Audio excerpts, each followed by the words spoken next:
bear with me. I put heels on this morning. It's as high as I can go. So my name is Leslie Stirewalt, for those of you that don't know me. I used to be in the Elk Grove office for about 4 years. Before that, I was at the Blue Brokerage for 9. So I've been in the industry for a while. About 13 years, I want to say. I got licensed in 2010.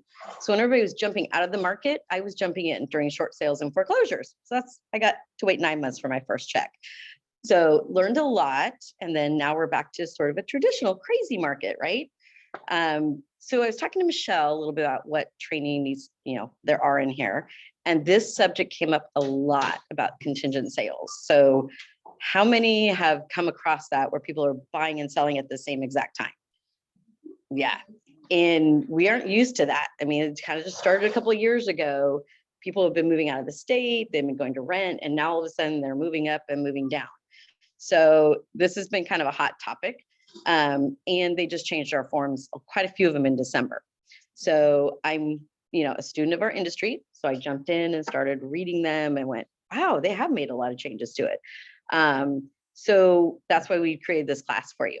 We're going to try to get through all of the material. There is a lot, so we may have to do it in 2 classes. We'll try to cover it, but I want to make sure we get questions answered and people are comfortable.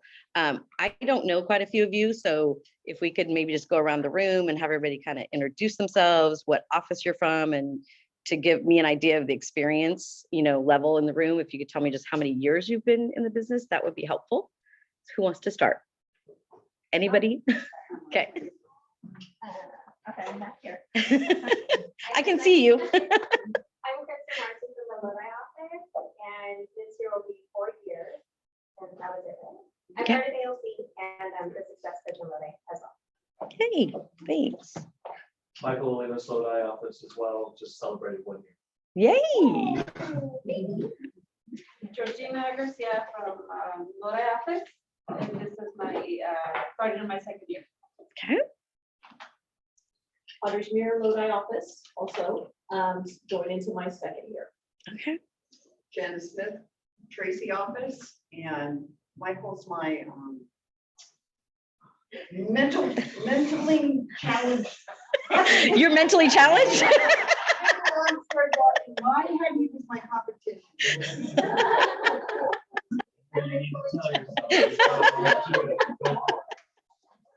One year, she's on the right one.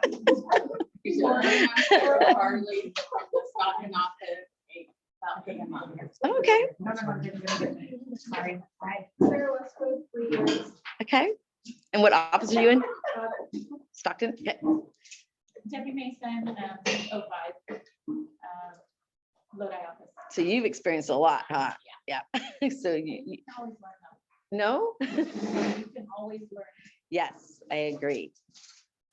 I'm Patty Ortega, and I'm from this office, but also reside in Antigua, so I use both. This is my 20th year in the business, and I specifically told Michele this class should have happened 6 months ago, so I bugged her until it did. And you have a lot of knowledge, so you can chime in and help All of too. our transactions last year, I believe every single one, minus maybe 2, have these documents. So there's certainly a need for it right now. Yeah. So feel free to jump in at any time and give us your 5 cents. Oh, I'm Shani, and I'm from the Stockton office, and I'm probably the newest agent here from October of last year. Ah, congratulations. Hey. I'm Kyle Ballard. I'm with the Manteca office. I've been licensed since 2018. I'm on the ALC for Modesto Manteca. Very good. I'm Jen, 2019, this office. Okay. Crystal Jean, 2018, Lodi office. Very good. So we have a lot of different levels of experience. And when I teach, I always like to have participation. So please feel free to jump in if you have examples, questions. There's nothing worse than just sitting here and me reading a form. It's super boring. That's the most boring part of our job is forms. Necessary, but boring. So please jump in, have some fun. We're going to actually try to bring the forms up there as well. But I did give you printed copies. Does everybody have a set of them? Okay. So if we don't get through all of them, because there is a lot there, like I said, we'll do a second class, but at least you have the actual documents that we use. I mean, I've used them pretty much on every, like you, Patty, on almost every transaction probably the last 2 or 3 years I've been using these. And there's some very big challenges in there that can get you into big trouble and you're writing a check. We And see people homeless on the other end of our transaction because agents didn't fill us that properly. yes, yes. And I think our job too, I mean, even though we're supposed to look out for our client, is really looking for the win-win and make sure that the other person on the other side is taken care of. And I've actually countered things before to make sure that that person is not homeless. And the agent had no idea. They actually challenged and said, no, you don't need that. I'm like, trust me, you do. Yeah, because you don't want anybody walking away not feeling taken care of during the transaction. So so we will do our best to get through this and answer everybody's questions. I am not an expert by any means, so if I don't have the answer, I will find that and email it back out to everybody, okay? So that's the name of our class, Demystifying the Myth of Contingent Selling and Buying. We do it every day, so we got to figure out how to do this. And then I'm gonna try to go to my next slide. So I don't know about you, but I get a lot of questions during listing presentations and people calling me. I got one yesterday. What do I do if I sell my home? Do I have to go couch surf? Do you include something like this in your listing presentation? No, but this is what our clients are thinking of when they're thinking about selling their home and don't have a place to go. And I've actually had somebody pose that question to me. Am I going to be couch surfing for months? And I'm like, hopefully not, but no, we have ways to protect you. And that's our job, is to protect our clients. So we have to remember when our clients are out there, these are things that are really coming up in their brains. And, this is another little funny one I came across: how to handle house guests that stay too long. Something we don't ever want our clients to experience is that little ticking, people going, are you done yet? Are you leaving? And then having relationship issues. So these documents do help you, educate your clients during that process of selling and buying. So it's not super stressful. So these are some of the common objections from sellers and buyers during the transactions.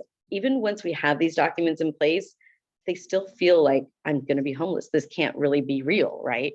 I just had somebody call me on my way over here asking me about this same exact thing. So has anybody ever heard, I can't sell my home when I don't have a place to go? Yeah. They forget before the crash, we were doing this all day long. People usually don't move unless they have a reason to, right? I'm going to move into a bigger home. I'm moving out of the area, or I'm moving into a smaller home. That's usually why you sell your home. So we do know how to do this. People just forget. I fell in love and want to buy this home, but haven't sold my home yet. Anybody come across that? And then we're scrambling, trying to get their homes on the market and get the offer accepted against 10 others that don't have that issue. I'm going to be homeless if I sell my home first. That is a big fear out there right now because homes are selling so quickly. So helping them understand these documents, I actually bring these to my listing presentation and review them with people. A lot of agents do not do that. They're just telling them when they can see it in black and white. It's like, oh, there is a document. So that's a good thing that I usually do. I have to have the money from my existing home to buy a new home. Yeah, you do. Most of you do. And this helps you so that one of the documents, you can stay in your home after you close. And if you bring it up during the counter offer process, it really helps alleviate that negotiating later. I don't want to rent a home and waste my money from the sale of my home. No, and you don't have to. So these are some of the things, people are always talking to their friends and coworkers, and they always hear the horror stories. Like Patty was saying, you had somebody on the other end of the transaction that was homeless. So those are real out there when they're not educated and the agents on the other side aren't. It's in the news. And it is in the news. Yes, it really is. And nobody hears about all the ones that go smoothly because we do this up front. They just hear the horror stories. So it's our job to help alleviate that concern. The big thing that I just ran into recently is, well, what if the sellers won't move out when they're supposed to? You still are involved in that transaction, even though it's closed. We are still part of it and making sure everything's moving forward. And it's our job to know that we can trust the people on the other side. Ultimately, you can go to small claims court if you have to, but I have not ever run into that. Has anybody else run into that? Okay, yeah. And usually if you're clear up front, we usually don't have any issues. And then a big thing is the sellers will damage the home. There's clauses in here that protect that as well, that you have to turn. Oh yeah, help yourself to a packet. And you get to introduce yourself. My name is Eric Antoine, the Tracy office. And how long have you been in the business? I've been in the business for about 3 years. Very good, welcome. So the sellers will damage the home. That's a big fear of buyers when they agree to let the seller stay in the house. Any seat, any chair, wherever you're comfortable. And I did forget to, if you need to use the restroom, please feel free to get up and go. If you need to make a phone call, business doesn't stop just because you're in a class. If you do need to make a call or a text, please feel free to step out. It's totally fine. We're very casual here. So damaging the sellers will damage the home. That's a big fear of buyers right now, because I don't know about you, with buyers, I've been actually offering free rent, no paying, no security deposit to get my offers accepted. And so instantly buyers like, well, what if something happens? There has to be a level of trust between all these people doing this transaction. And usually you can tell when you're going into a home, how well it's cared for, if it's original owners. That will give you a good indicator if the sellers are going to damage the home. Most of them aren't. They want to move out. They want to get out and move on to their next step also. So that's some of the little tactics I use with my clients. So do all of these sound familiar, or some of them kind of sound familiar? Yeah. Okay. So our answer to all of those concerns when we're at a buyer consultation or a listing appointment is we have forms. We have forms for everything. We have forms that we don't even know we have forms for, right? So these four are our big ones. And I would say they've been very prevalent in the last 5 to 6 years. Patty, would you say? They've really kind of come out where, More in the last two. yeah, with the crazy market of how quickly things are selling and the price points. And we've got a lot of people moving out of state. I had 5 people go to Tennessee last month. And that's a big move. You're trying to coordinate a purchase over there, a sale here, and moving a family across country. So these forms will be your best friend. If you don't use them, you're going to be in a lot of hot water. And we also have a leg up because we do training on these. So we are going to dive right into these so that we can get to the meat of our training. So everybody knows why we're here, right? You all in the right class? Okay. So we gave you a packet, and I apologize, it was copied on 2 sides. So I'm gonna do the best to get you through them. The first one, so when a seller is selling their home and they're looking for a replacement property, they are going to use the seller purchase of the replacement property. And it's exactly what it says is, I'm selling my home, but I got to find a house. And I don't want to sell my house if I don't have a place to go. So this is the document. I bring it to listing presentation and I go over it with the client. And I'm going to try to bring this up on the screen so you guys can see it here also. So bear with me. Technology is not my forte. Okay.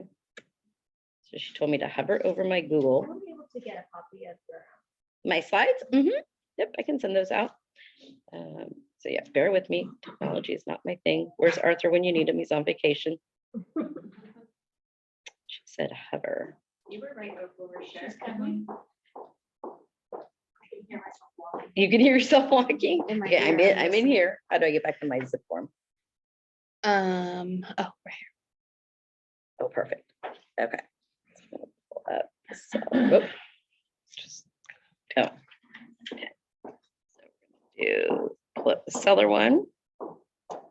So I have templates. I don't know if y'all have templates set up in zip forms, but I usually have a seller and a buyer template. So I include this. Is it not following me?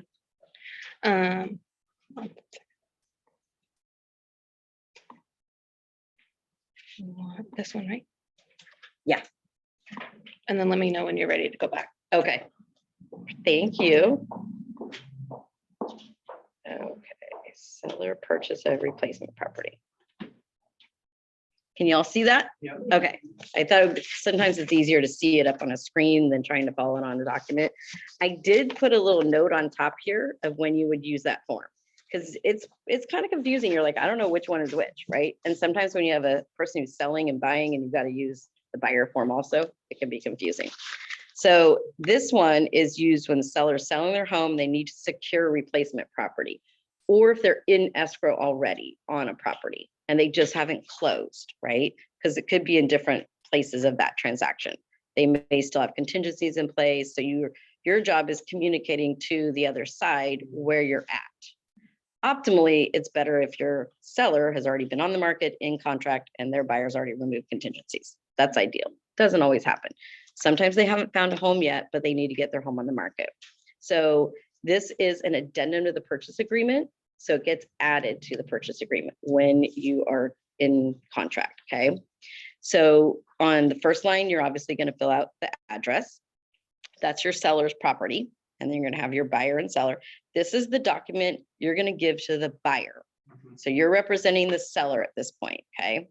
You get offers on your property, and this is the document protects your seller from being homeless.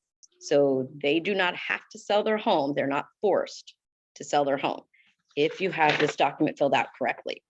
So this is I call it the, you're not gonna be homeless form to my client.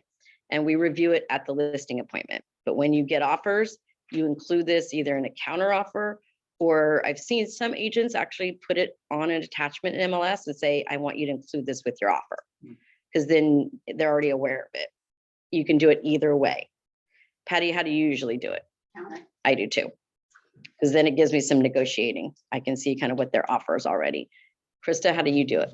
Counter. Yeah, so that's kind of the methodology out there. I've seen it both ways, but I like to be in control of the form myself and include what I want. Will you upfront before, like if someone calls you and says they're gonna write on your property, do you tell the agent upfront before you send them this, that this is the deal? Yep. Okay. I'll either put it in confidential remarks, Yeah. like subject Yeah, to, that's what I did. or if I'm afraid, and I've had this in some situations, I'm afraid people won't show it. Mhm. Then when they ask for the appointment, I'll be like, hey, we do need to find a replacement property. Yeah. We're already actively looking, or hey, we're actually in contract. Mhm. So I do that, yeah, because I don't like surprises. Yeah. I try to avoid surprises in real Yeah. estate. Yeah, good question though. So then you just fill out the seller's property, so that's your client's property, and then the buyer and seller's names. And then there's a couple of options on this form, and this depends on where you're at in the process of them finding their replacement home. So 1A, can you all see 1A up there? I don't know if I can make this any bigger. Is that bigger? Is that? Yep. Okay, perfect.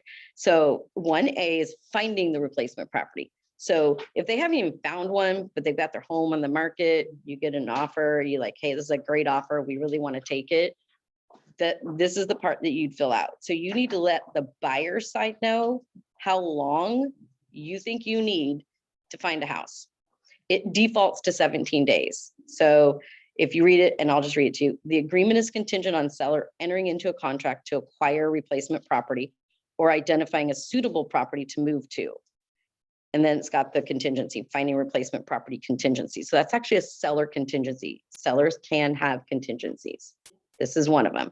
And this is a big one right now that we're all using. It gets them out of the contract if they don't find anything, and there's no financial penalty to them, okay? So the seller shall within 17 is the default, or you can put a number in there. And I usually tell my client that number is up to you. Here's what I think, but ultimately the client has to make that decision. And then it goes to the buyer to see if they're okay with it. It's a negotiation, And basically. your suggestion to your client, what do you normally suggest? Depends how long I've been looking. Yeah. And if I think that we're going to identify one pretty quickly. Right now, on the last one I just did, that's closing at the end of the month, I did 29 days Okay. just to make sure that, you know, Yeah, I've done 30. yeah. So it really depends on what market you're in and how quickly, you know, are they looking for the unicorn out there, or have they already been looking? You know, do you have a super picky client? So that's really variable depending on the situation. And then I do tell them we can ask for an extension. If we don't find one within that time period, we can ask for an extension. It's not a given that you're going to get it. Yeah. But in this market, if you lose a buyer, you'll find another one. I mean, we're in kind of seller's market still. And I had 9 offers, and the buyer that we went in contract with didn't even have an issue. They didn't counter me back. And I tell the agent, if this isn't okay, just let me know, and then we can try to negotiate it. Do you get backup positions? Oh, all the time. Yep. And I use them as leverage right now. Yeah. Yeah. So I usually keep at least 2 backup offers. Yeah. For when you have multiple offers. Yeah, I usually do. It gives me a little bit of leverage against the buyer if they're getting a little swirly on me. Yeah. And I just use that this week too. So that's the first hurdle, is figuring out your number of days. that you need to identify a property. Now you still need to close. And I will say, and I don't know, Patty, Krista, anybody else that's used this a lot. I think the next one is what gets a lot of agents in trouble when they miss this box. Boxes are super important in our business. Really, that little box could mean a big check that you have to write. I don't understand why the boxes aren't bigger. I wholeheartedly agree. On all of them. Yeah. Yeah. Even like, yeah, on the contingency removal I did, I sent it over the other day and the agent didn't even know I checked the box. I'm like, yeah, number 4 was checked. So I agree, they should be bigger. But a lot of agents miss this. So 1B is if you've already found a property and your seller's in contract, this is the one you would check as B. Sellers entered into a contract to acquire replacement property. I'm trying to make it bigger. Can you see B right there? That second line. And then you let them know who the escrow holder is. So that's the title company that's holding that escrow on the home. I don't know if anybody else has, I rarely check box B. I don't know. I can't remember the last time I had a buyer find a house and get in contract before I had to sell. Has anybody else had B? Yeah. Well, those are the ones that really kind of hold off, like I'm gonna find my unicorn before Yeah. selling my place. Yeah. Right? Yeah. And I usually try to educate them the other way because they have a better option if their house is already in contract to get their offer accepted. So I rarely do B, but B exists for a reason. I Because think though, if you could show your track record of Yeah.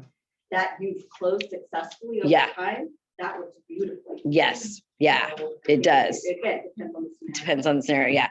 And this actually probably works really well too if people are moving out of state and they've found a house already, whether it's new construction or another state, they could really be in contract already. And then you would just put who the escrow holder is right there. And then number C is what I call CYA for all agents.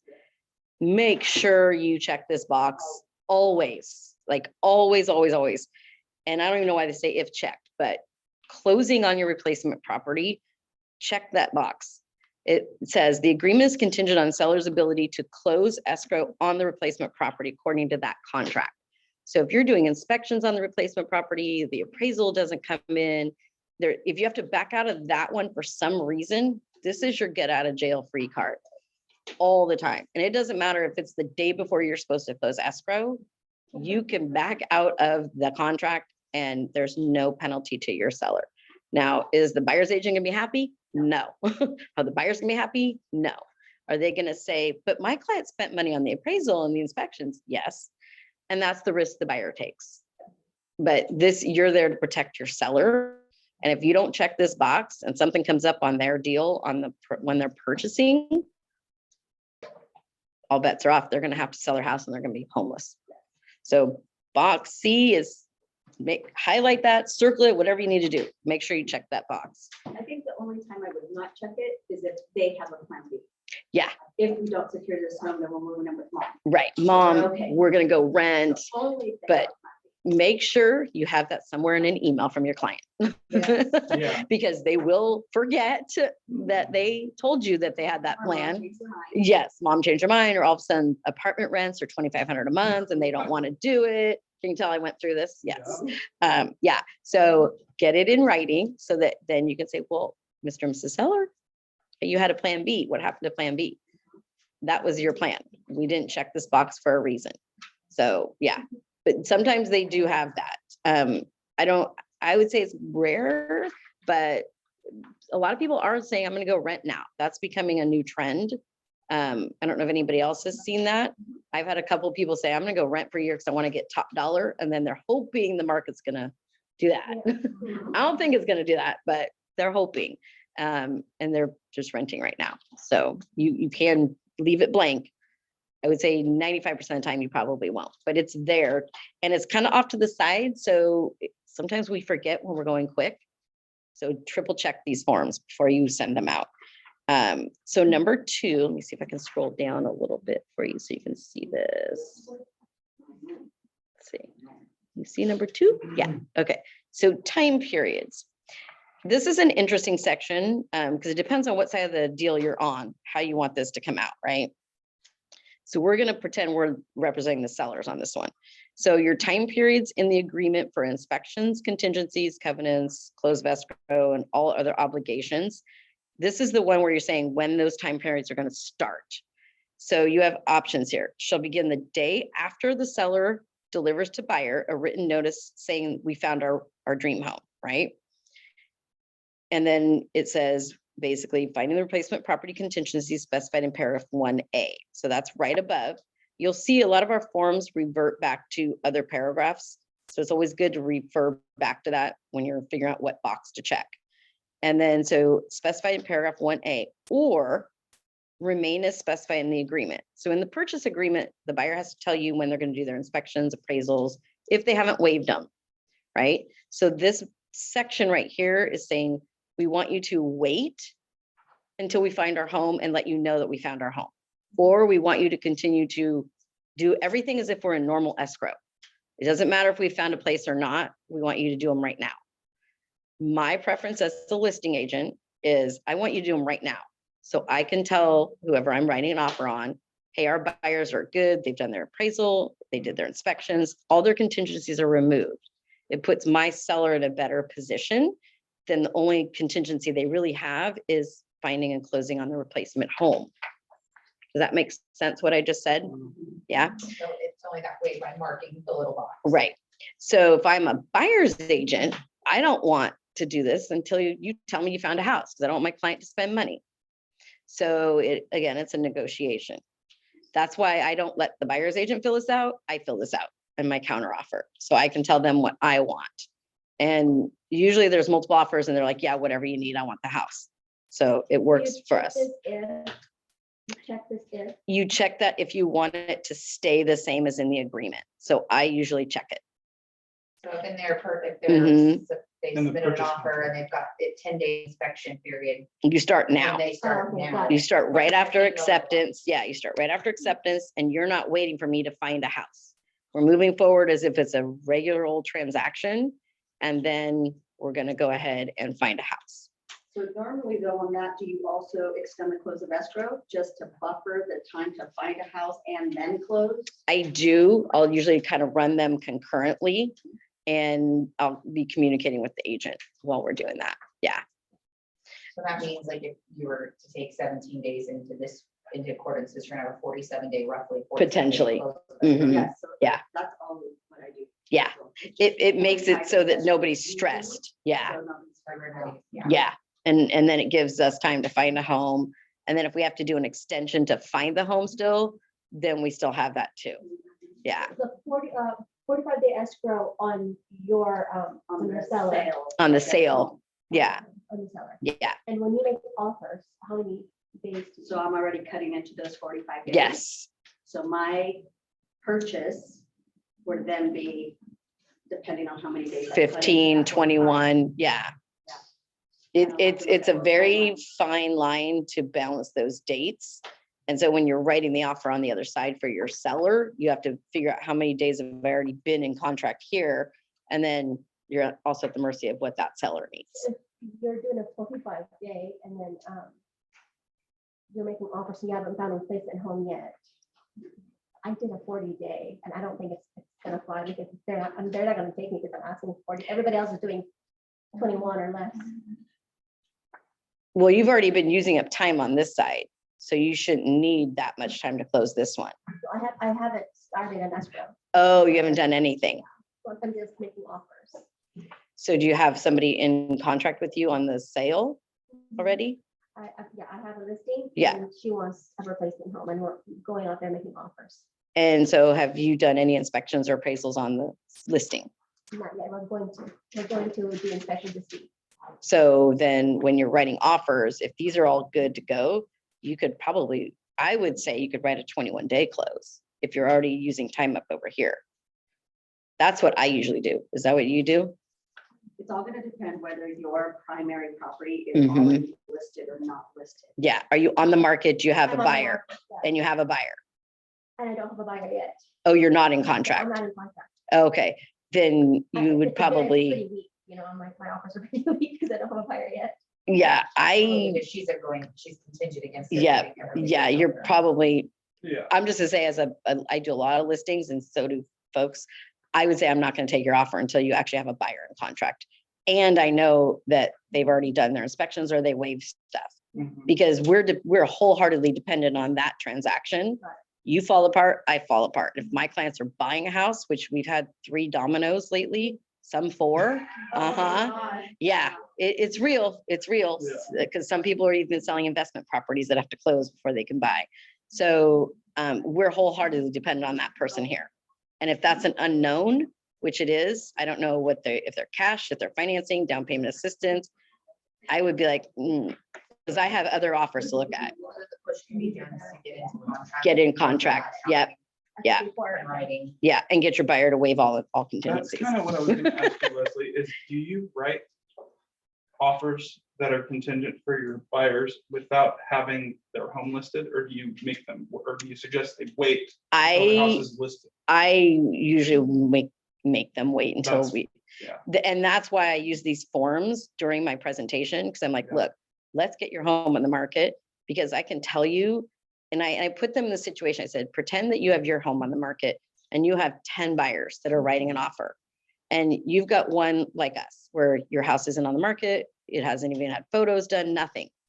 You're gonna give somebody 2 weeks in this market to do that? No. Mhm. So that's kind of my tactic with them, is to put them in that position. Because they may have buyers that do that to them. They're not gonna, they have 8 other offers right now, or 4 other offers. Now, if we get down to where we have 1 or 2, that could be a different story, but we're not at that point yet in the market. So I'll chime in on that. Yeah. Kyle, the only time I would do that differently is if the seller has already agreed to have full pre-inspections and photographs done. Before, So the moment I put them in escrow, I list literally the can launch house. the Yeah. property Yeah. that night or the next day. That and, makes and you can tell So a like, listing yes, agent, we can do that, yes, But your house has to be fully market. We have to be the ready. next day. yeah. Because then you can say to a listing agent when you're writing an offer, hey, I'm ready to go. They just were a little bit nervous, but we all know as agents, if I put a home on the market, it's probably gonna go pending in the next 5 days. Yeah. We're still in that part, Mhm. yeah. And then it's just up to the listing agent if they understand and they're willing to let, us Mhm. do that.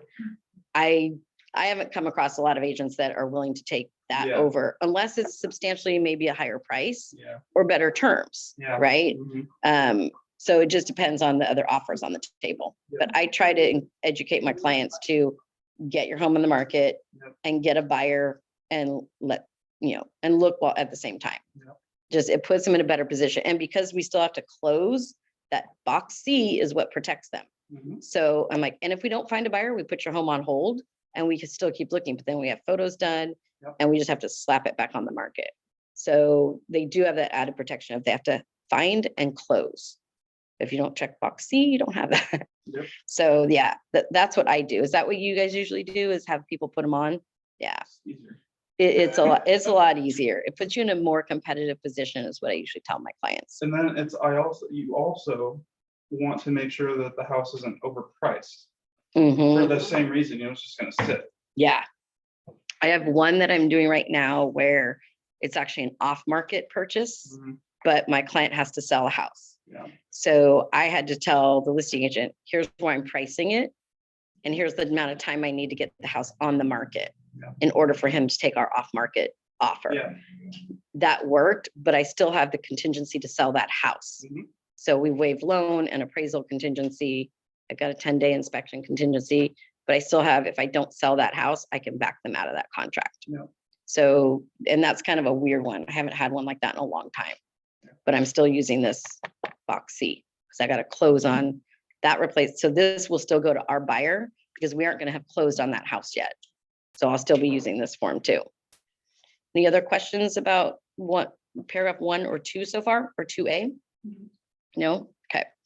2B, the buyer's deposit. Same thing as A. Do you want it in within 3 business days? Or as specified, after you deliver the buyer the notice that they're in contract because they found a replacement property? Or do you want it in right now? Me, I want the deposit in escrow right now. So I always check as specified in the agreement on the deposit. I want to know that our buyer is committed, they're putting money in, and that they're willing to wait for us. So I always check that box on B saying as specified in the agreement. I haven't seen too many where they don't want the deposit in. Any agents out there have any different idea? I mean, I want money, I want skin in the game. I want to know that you're going to hang in with us. And usually if they've got money in there, you know, it is fully refundable. Let's not lie, but it still is a good faith to me. So I usually do check that box. Box C, so close of escrow. Parties agree that seller, let me scroll this down a little bit for you. So we're on C, close of escrow. Parties agree seller may extend the close of escrow date for the sale of seller's property for a maximum of, and you fill in the number of additional days, or you can put a specified date in there by providing the buyer with written notice at the time the seller removes the finding replacement property contingency specified in 1A. So after they find a home and they notify the buyer, hey, we found a home, we're in contract, you can extend the number of days that purchase is going to close, meaning the listing side, the property they're selling. I haven't used this one too much. I don't know, Patty, Krista, I usually just leave this blank because I'm usually communicating with all the agents involved, and that's really what these contingent transactions are about. You have to make sure you've got good agents that are communicating. One ghosts you, it ruins everything. So I don't usually do this. If I need an extension, we're already kind of on good terms. I'm like, hey, I need a couple days. I haven't ever had an agent say no, as long as things are moving forward, because we're so far into it. If they start all over again, they got to start all over from A and then go through it with somebody else. So I don't know if anybody, you shook your head no, Patty. Krista, have you used this little section? Yeah, I guess you could say we want to extend an additional 5 days. If I was a buyer's agent and I got that, I would say, no, we're already hanging out waiting for you to find a house. That would be my response. So I don't know, can anybody think of when you might want to use this? It's kind of like putting it into a box that's unnecessary. Like Yeah. You're putting yourself against timelines that you Right. just don't know about. Yeah, because you may need 7 days, and then you're gonna have to renegotiate this if there is a number in there. So, and when I was reviewing these again last night, I'm like, I've never even used this in 13 years. Doesn't mean that you shouldn't use it. I just was trying to figure out a situation where I would, and I just couldn't find one. Other terms, that's a little blank area. If you have a need to get creative with anything and everybody agrees to it, you can use that section to write anything out that you need to. I have not used that ever on this particular form, but it's there if you need it. There's already enough. Yeah, I'm like, yeah, this form has got a lot in it. And that's why I was like, when we first started, I'm like, I don't know if we're gonna get through all of these, because there's a lot of nuances depending on the situation that these forms would apply. So number 3, even after the expiration of the time for finding replacement property contingency, so that's our first 1A, as specified in 1A, seller retains the right to remove the finding replacement property contingency or cancel the agreement until the buyer cancels pursuant to paragraph 1A. Once the buyer receives the seller's written removal of the finding replacement property contingency, buyer may not cancel. So as a listing agent, once you deliver to that buyer, hey, we found a replacement property, the buyer cannot cancel on you for this particular reason.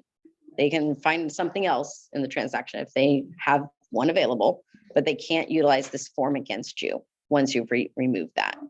And there is a section on the contingency removal forms where you check this box for this contingency. Yeah, and there's 2. Make sure you only check the finding replacement, not the closed one, because you haven't closed yet. So that's how you notify the other side that you found a property, is you give them that contingency removal. Okay, does that make sense? And then of course, it's only valid if everybody signs this. One party signed it, it's not a valid document. So, and then, huh? Give this until the counter offer. Yeah, and there's a box on the very top where it says counter offer. So you would check the box with the counter offer. And most of us in here use it with our counter offers. So if you're doing a seller multiple counter offer, this is something where you can weed out the people that aren't really serious because they're not willing to work with you and give you what your seller needs. But wouldn't you want to put that in your MLS in advance that what seller is continuing? Yeah, usually we'll put subject to seller finding and closing. If they've already found one, then it's just subject to seller closing on replacement property. And then I'll usually put in parentheses either actively looking or in contract so that the buyer's agent knows. But again, if I'm afraid that they won't show it for whatever reason, I'll have the conversation with them when they call for the appointment. That, hey, we're looking, we need to find a home, but we're actively out there looking. So yeah. Any questions on this particular one? Isn't that a fun one? There's a lot in there that protects you from not writing checks during the transaction or after, and protects your clients from being homeless. If you have time, I think it's Mhm. always good to have a second set of eyes, double check before. Me and Sarah, I make Sarah look at it. I screenshot and say, just make sure I check all the right boxes again. Yes, Because sometimes we move so fast, we need to send it out. We have this time period.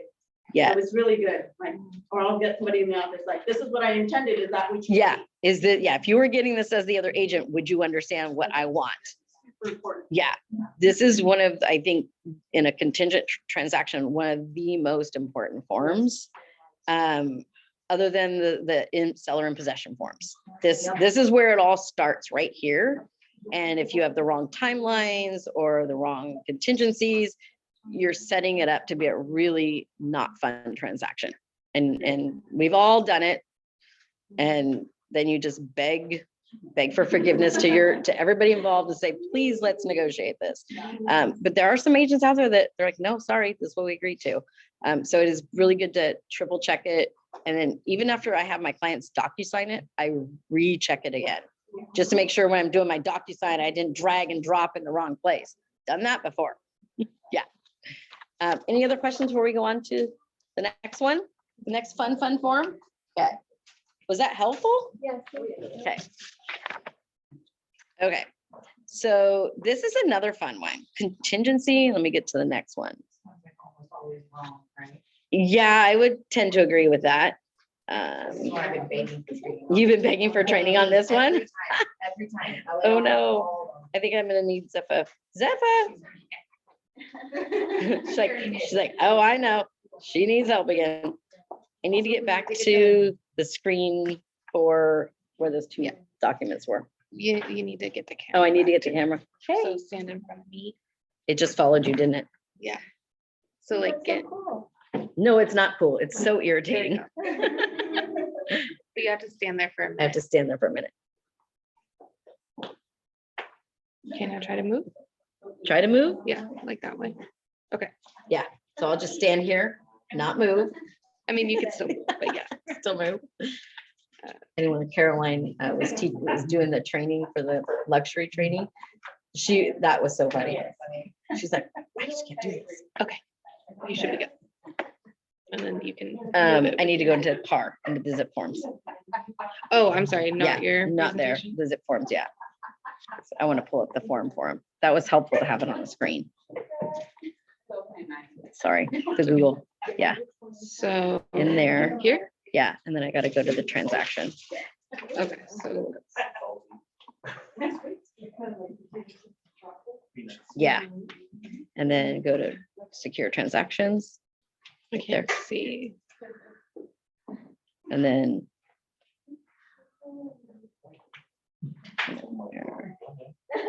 See, it keeps. Oh, hello.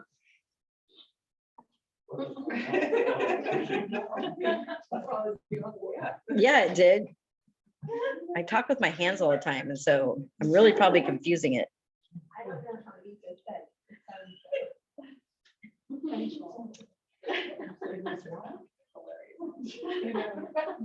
Put your hand down.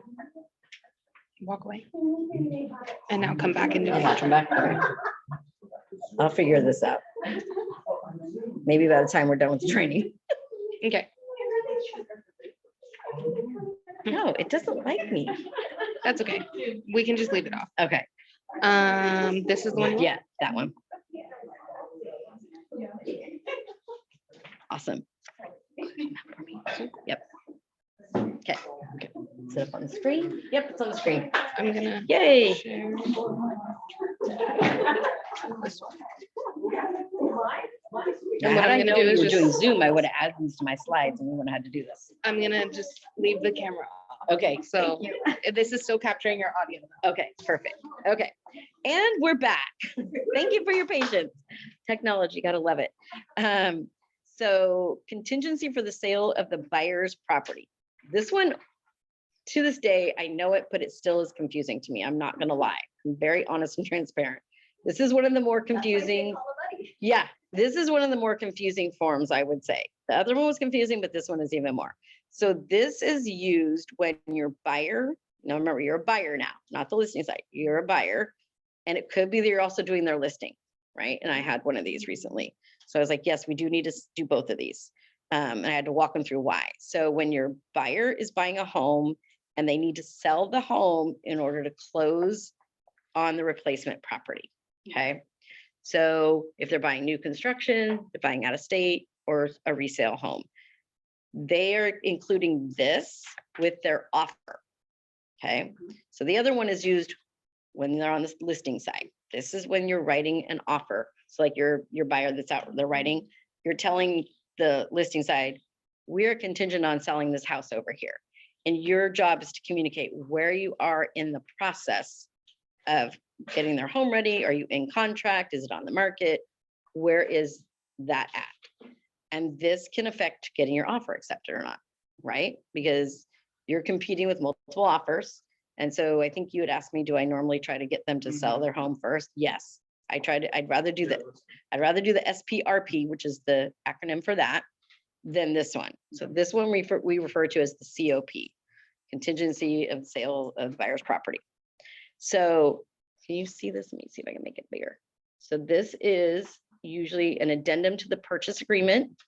And then you're telling them what the property is that you're selling. So where it says property known as, that's the one that they have to sell. Okay. And then it's between the buyer and the seller. And then the buyer's contingency on number 1. So I'm just going to read it to you. The agreement is contingent upon, and you have 3 choices here, A, B, or C. You don't do all of them, you pick one. Okay. So your first one is the buyer entering into a contract for the sale of and closing escrow on the buyer's property. So we know that they have to sell their other house. B, they're only entering into a contract for the sale of the buyer's property. Then we're going to go to paragraph 2. Bear with me, we're going to read them all and then go through it, okay? Or C, the buyer's property contingency is only on the close of the escrow of the buyer's property. So you're basically trying to tell the one that you're writing a contract on where the buyer's property is at. Or do we have to get it on the market still? Is it already in contract? If your buyer's property is already in contract, then you're going to tell them on C, only the close of escrow's buyer's property. And you're going to tell them it's already in escrow with whoever the escrow company is that you have their home opened with, and give them the escrow number. And then you're also going to give them a contract of the sale of the property and the contact information for the escrow company. And I will tell you, most agents, if they're good, will call that escrow company and verify it's actually in contract and it didn't fall out, because that happens. And then people are like, oh, I'll just slide it through. I'm going to get another buyer right away. It happens. I've called and they're like, no, that fell out last week. But they've given me that as their proof that they're already in escrow. Right? Uh-huh. There are 2 property pieces at the top. Yes. The top one is the property to be sold, Yes. and the second one is the property to be purchased. No, this is all the property that you're telling them. Yeah, where it says buyer's property. Yeah. Which one are you looking at? I'm trying to Yeah. differentiate I'm a bit between Yeah. confused about that. So this is an addendum to the purchase agreement dated, that's their date of the offer, on the property known as, that's the one that they're making the offer on. Okay. And then this is why this one is confusing, because you've got seller and buyer, but your buyer is also selling. So Yeah. it's very confusing. So make little notes on there. And then buyer's property, that's the one that they're selling. That you're telling them, hey, we got to sell this house over here to buy the one we're making an offer on. So the top part is you're basically saying this is an addendum to the purchase agreement we're submitting on that property. And so the buyer would be your client, and the seller would be the owner of the property that you're making an offer on. Does that make sense? Yeah. See why they're so confusing? Good question. Sorry, I kind of skipped through that. And then the buyer's property is the one that you're going to be selling. And then you're going to tell them where we're at in that process of selling. Okay. So most of the time, your client's already going to have their house in contract. So I would say 9 times out of 10, I use C. Patty, do you use C mostly? I don't know that I use this one as much, to be honest. No? Haven't had to use this one as much. Yeah. How about you, Krista? I use the probably use this, but I lean on my TC with a lot of disclosures. So I Yeah. really want to double check second set of eyes. Mm-hmm. Can you Yeah. leave it blank? Can you leave what blank? Number 1. It defaults to 1A then. Yeah, it'll automatically go to 1A if you're not in contract. If you don't put anything in there, the default is the ones that don't have the option to be checked. Okay. And then if you let it go to default on A, you're going to jump to paragraph 2 and 4. See where it says parentheses, paragraphs 2 and 4, those would then apply. And so if you haven't gotten your, client's home in contract, then you're going to go to number 2 and you're going to tell them how many days you need to get your house in contract, right? What do you normally put in there? I normally will put 12 to 14, depending on the market. Don't quote me on that because it really is dependent on your local market. How quickly, if you still have to do photos and stage and get all that done, you might need a little bit longer. If you have all that done, you just got to put it on the market, then it's dependent on how quickly you guys think it'll go pending in your market. What's Lodi's average? 7, 10? And it probably depends on price point too. Exactly. Higher the end, the longer it might take to get in contract. Yeah. Between 400 and 600, it's probably going to go like that. So that's really dependent. That's where you'll have to use your knowledge to help your client pick a date in there. And while you're trying to be competitive at the same time. That's why usually having it on the market and in contract, a whole lot easier on these forms, I think. So if you do 2, you gotta check the. yes. Okay. And then on 2B, by the earlier of the time specified in 2A, within 2 or whatever days you're going to put in there after the buyer enters into contract for sale, then you have to deliver to that side that you're, and this is really confusing, buying and selling.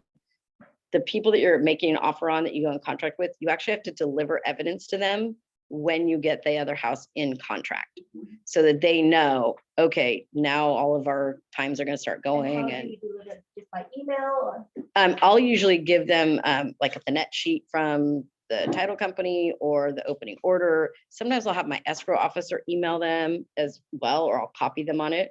What do you do, Patty, to notify? Same. Yeah. The net sheet. Yeah. And then content. Yeah.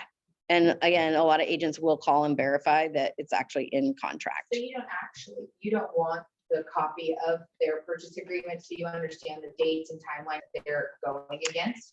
If they're contingent and they haven't gotten in contract before, and then they get in contract, I, as a listing agent, will usually ask for that. I also ask for proof of funds and the pre-approval letter.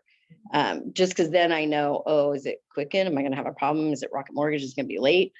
Or is this going to go on time? So that's why, honestly, as a listing agent, I usually won't accept these because I'm dependent on somebody I don't even know yet. So that's just, I don't know, does anybody feel different about that? Taking an offer where they have to sell their house and we don't know who the buyer is on the other side yet.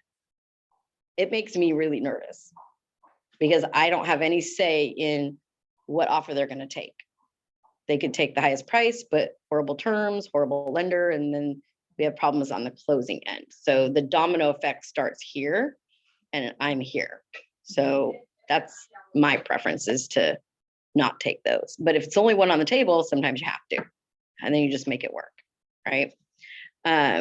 So that's what the evidence is. You can either have the escrow officer call, send a net sheet, which is what most of us usually do, send the net sheet, because that has all the info on it too. And that's prepared by the title company. So it's got their contact info, it's got the estimated close date, they can see what their purchase price is and how much they're netting. So that's like real evidence. Yeah. Any other questions about that? No? Okay. Number 3, can you see this? Let me see if I can make this a little bigger for you. Number 3. Okay. So listing an MLS status of the buyer's property. Now, remember, when we're looking at this form, this is your client, your buyer, and we're telling them about the house that you're selling. So if 1A or 1B applies, 1A, buyer has signed a listing agreement for the buyer's property with, so if they've already signed one, you're good to go. If you still have to sign one, it'll say they're going to sign a listing agreement with, and you're going to put our brokerage name in there. So if they've already signed it, then you just put the brokerage name in there. If they haven't signed it, you're gonna have to tell them, hey, they're gonna sign a listing agreement with me in a few days or whatever. If somebody hasn't even signed a listing agreement with you, I am never gonna take your offer. I'm gonna be like, are they really even your client yet? Right? Yeah. I mean, Yeah. I think that's weird that that's even in there. But I have not ever seen that come across my desk. Has anybody else with that they haven't signed a listing agreement yet? Usually it's like, we've already signed one and here's our broker's name. Kind of a joke, huh? Yeah, I was like, I don't know. I don't know for sure. Yeah, right. And sometimes I will ask for a copy of the listing agreement if they're not in contract yet, because I want to see how long that listing agreement is for too. So I usually will ask for that. They don't always give it to me, but I would say most of the time they do. I did mine for a year. Does that matter? You can do your listing agreements for as long as you want. Yeah, I don't know anybody I'd still want to work with for a whole year, but I mean, 4 months and then, For your client. yeah, but you never know, Yeah. you know? Hopefully it doesn't take you that long. Letter B, buyer's property is or will be submitted to the MLS in the geographical area where buyer's property is located, or there's a box you can check, buyer's property will not be submitted to the MLS in the geographical area where buyer's property is located. So that's if you're doing an off-market transaction, maybe you've already got a buyer set up and you're not putting it in MLS. If most of us will put our listings on MLS. Sometimes you don't. If you don't, and you're writing an offer, then you would check this box. I haven't used that one too much. I will be using this, that one I was telling you about, we're doing off market. I will be using this and actually checking that box for the first time in my career, because I still have to get their house on the market, and this one we're buying is not going on the market.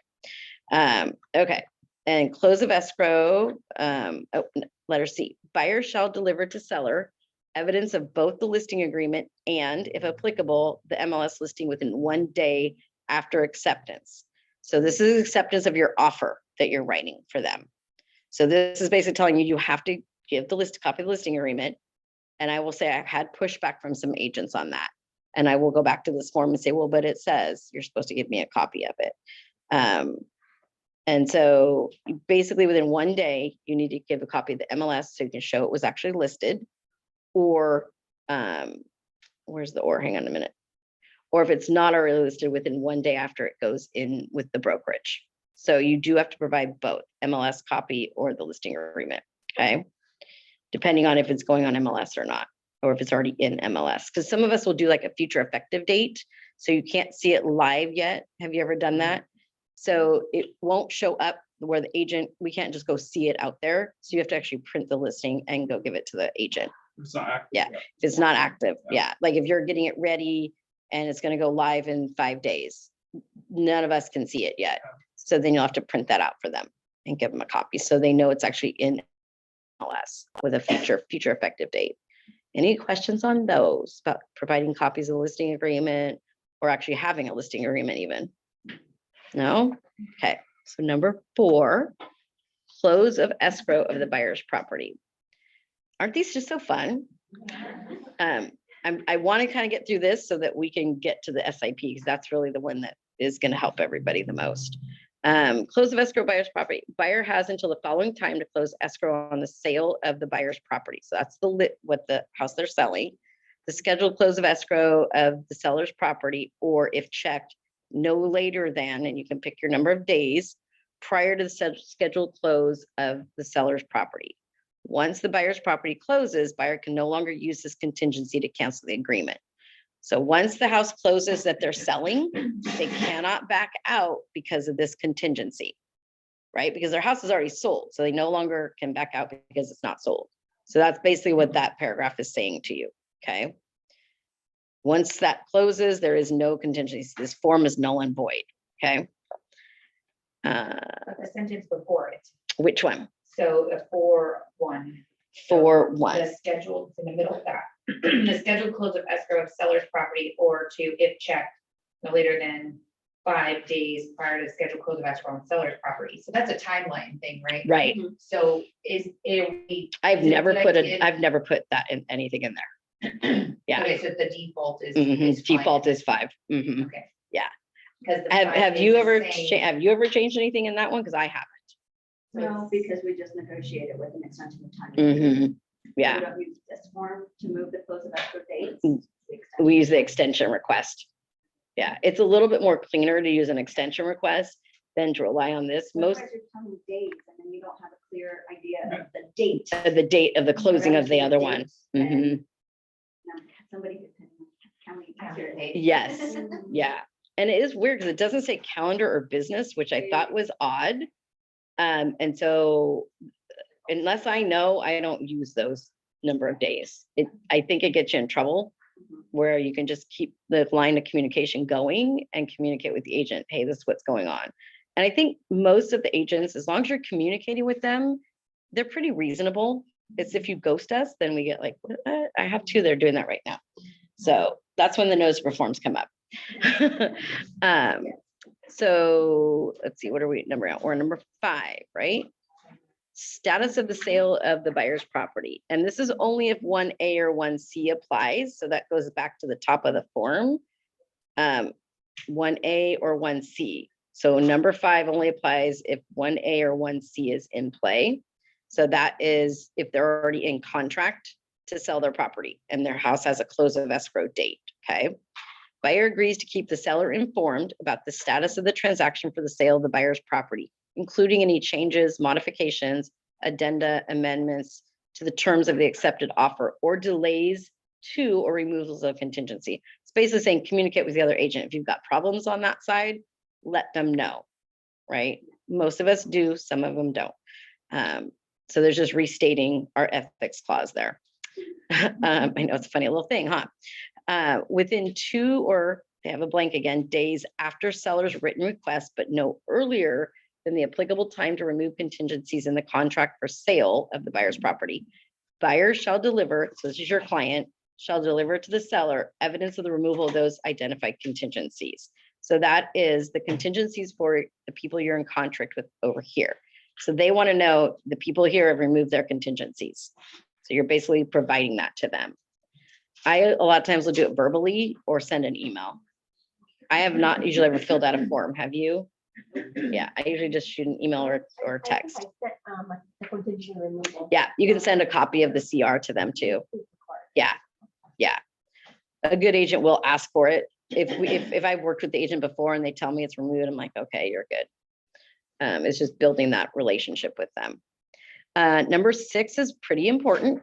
Cancellation of the buyer's property. If the buyer's property, remember this is when you're selling over here, is in or enters escrow and either party to the escrow gives the other a notice of cancellation of contract, your client within 2 days shall tell the other side about that cancellation. You are required to do that by this form that everybody signs. Does it happen? I don't think it happens as much as it should. I just did one of my deal. I will see it usually where all of a sudden I'm checking MLS. I'm like, hey, that just went back on the market. Yeah, that's happened a couple times to me. So what happens then? Is that like that deal's off? Or? No, you got to find a way. This isn't a contingency really for anybody. It's more of a reminder and like a code to live by, but you can't really cancel for it. You can only cancel for the legit contingencies in the document. I mean, at least I haven't found a way to do that. I'm the listing agent, I narrow that down to 1 day. Yeah. Yeah. If you're listing, you want a shorter time frame in there. You want to be notified as soon as something happens on that side. If it's going south, you want them to let you know. And I will say most agents don't. They scramble to go get another offer and contract and then make sure they have shorter time frames here so that you can still close on time. Yeah. I will say, and then I've even had agents say, oh, I forgot to tell you it canceled. I'm sorry, but we have another buyer. Don't worry. We have another buyer. Don't worry. But I don't know who that buyer is, right? Because when I accepted this, I had that other buyer. Yeah. So that's when the time frames, yeah, that's when the time frames are really, that's where I start like cranking down on them. If they do that and don't tell me, then I'm like, okay, well, you better still make your deadlines over here. Yeah, because it changes the whole transaction at that point. Because you have an unknown that you did not know about before when you took the offer. Yeah. So number 7, this is a really tricky paragraph. So bear with me. And if you want to take a quick potty break before we do the seller in possession, because I want to get that done for you, we can. This one, I will say, has the most issues with it. This is where if you don't have the right boxes checked, depending on what side you're on, your buyer or seller can say, well, but you didn't tell me that. So this is the backup offers and the seller right to require buyer to remove the contingencies. So in this one, they're talking about the seller over here that you wrote an offer on their home, okay? So backup offers. After the acceptance, seller shall have the right to continue to offer the seller's property for sale for backup offers. The parties acknowledge brokers shall not violate the MLS rules requiring accurate property status reporting. And a lot of agents don't know how to report this in MLS when they have this in there. And it's either contingent show or contingent no show, right? So basically the MLS status says, we accepted an offer contingent on them selling this house over here. We still want to show the house, which is contingent show or contingent no show. We don't want to show it anymore. And we're contingent on them selling a property. So that tells me if I'm a buyer's agent, I'm monitoring that house. If my client wants it, and I'm calling the agent every week, how's your deal going? Is it falling out? Is it moving along? So that I can slide my client in if I need to. So they may not be able to see it unless it says contingent show. If I'm a listing agent and I have that, I will continue to show the house because then I can continue to get backup offers. You can't really do anything with backup offers except keep them in the file unless something else happens and over here, which we're going to go over. So the contingent show is the one that you're made an offer on. If That you we've are accepted. contingent of selling. Mhm. Okay, got it. Yeah, so that means the house that is showing contingent show or no show is contingent on another property, whether it's an investment or an owner occupied property selling, so that buyer can close on this. And I'll usually call the agent and say, well, how long is that contingency? 17 days, 10 days, how long do they have to get this one sold or in contract? And then I'll know to keep it on my calendar. Yeah. And most agents don't realize they're supposed to use those. They'll just use pending or pending bring back up. Or they'll leave it active. Or they'll leave it active. Yeah, which is dumb because then it ages on the market. Yeah. Yeah, I don't want my properties aging. It ruins my stats. But yeah, I don't think agents know what those are for, but that is what they're for. Yeah. So you can continue to solicit for backup offers. You can't really do anything with them, but it's always good to have them in the file. You never know when you might need them. And there's not a lot of properties out there. So the odds of them going and finding another one, pretty slim. So you may have them around if something happens. So 7B, removal of buyer contingencies and proof of funds. So this is a weird one because it's going to refer to other things in this paragraph. Unless 7C3 is selected, and we'll go down to that. 7.3C3 is no right to notify the buyer. Seller shall not have the right to invoke the provision of 7B during the entire term of the agreement. So now we're going to go back to 7B and read that, okay? And this is why these are so fun. I used to be in insurance for 20 years, so their contracts do the same thing. They keep referring to different paragraphs back and forth. If this, then that, and it drives me nuts, yeah. So we're going to go to 7B, removal of the buyer contingencies. If seller accepts a written backup offer and provides a buyer, that's your client, the buyer, a copy of the signed accepted backup offer within the time specified in 7C1 or 2, right? Seller shall have the right to give written notice to the buyer. So we're going to go to 7, 1, and 2. 1 is the immediate right to notify the buyer anytime after acceptance. So that means if you go in contract and I get a backup offer and it is amazing, and I have that in here, immediate right to notify you, hey, I've got this backup offer, remove your contingencies, or I can take this one, right? So as a listing agent, I may want that depending with this crazy market. I might get a higher offer, might get better terms. I will say most of the time, that's not the one that's accepted because the buyer's agents don't like that one. C2, delayed right to notify the buyer, no earlier than 17. So the default is 17 days, or you can put a number of days in there after acceptance. Now remember, you're filling this out when you're submitting your offer. So you get to choose the timeframes and you get to choose which boxes are checked in here. So on 7C2, the delayed right, when you get to fill in those boxes, shouldn't they correspond with 2A? I gotta go back and look at 2A. Yeah, typically you're gonna want them to match because that's the time that you're trying to find a property if you're not in contract. Yeah. As a listing agent, I'm not gonna give you any more than 17, just FYI. A good one won't, because they're basically stuck. That seller really can't do anything for that time frame.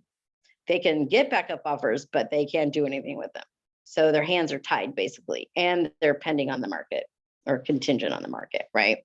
So most of us don't like that. We'll put a short time frame in there. If you sent this to me 17 and I wanted the delayed right to notify, then I would probably counter you back down like 12 usually.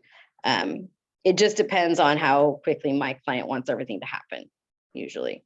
And 7.3 or C3, no right to notify the buyer. Seller shall not have the right to invoke the provisions of 7B during the entire term of the agreement. As a buyer's agent, I like checking that one. And I will tell you, it's at the bottom of the form and most listing agents don't even see it. They don't even know that it's checked. And part of the reason is a lot of agents don't understand this form. And unless they actually read it, study it, they don't know what that no right to notify. Actually, my favorite sentence in this. That is my favorite piece on this. But my clarification is why I always ask on this one, Yeah. because these are the boxes that are mismarked all the time. Yes, So yes. when you say the provisions during the entire term of the agreement, so what are we considering the entire term? Until the close of escrow. Okay, so if they wrote and if it said it was a 30-day close or a 45-day close, if that box is marked, it's that whole term. Yep. No matter what happens inside of The it. seller cannot do anything until the whole entire time. So as a buyer's agent, I love that. Yeah, as a buyer's agent, I like that. As a listing agent, I will counter that out every time. And I will say more times than not, the agents don't know this. I'll second Leslie on Yeah. that. We've gotten away with that checkbox 90% Yeah. of the time because people do not, listing agents No. out of this room suck. And they don't read it and they have no idea what they're. We'll delete that off the recording. No, they're excited. Yeah. right? And they just, here, client signed Yeah. away. And then you remind them like, I don't think we got a better backup offer. Go grab the form, read that sentence. Read the box Good or that's bad or checked. not. Yeah, you didn't counter that out. Yeah, and where it's located, it's right at the bottom. Usually this form is at the back of, I always put it at the back of the contract. I put it in the back of the contract, but I do contract and then I do this and then proof of funds and pre-approval letter. And by the time they're going through that, they're just like, oh man, this was a great offer. And they don't even read this most of the I time. don't think that's being mean. I think it's you just. know your It's contract it's better. strategy. It's And that's- not it's your fault strategy. to educate the other party. No, Because they're it's not. It's not.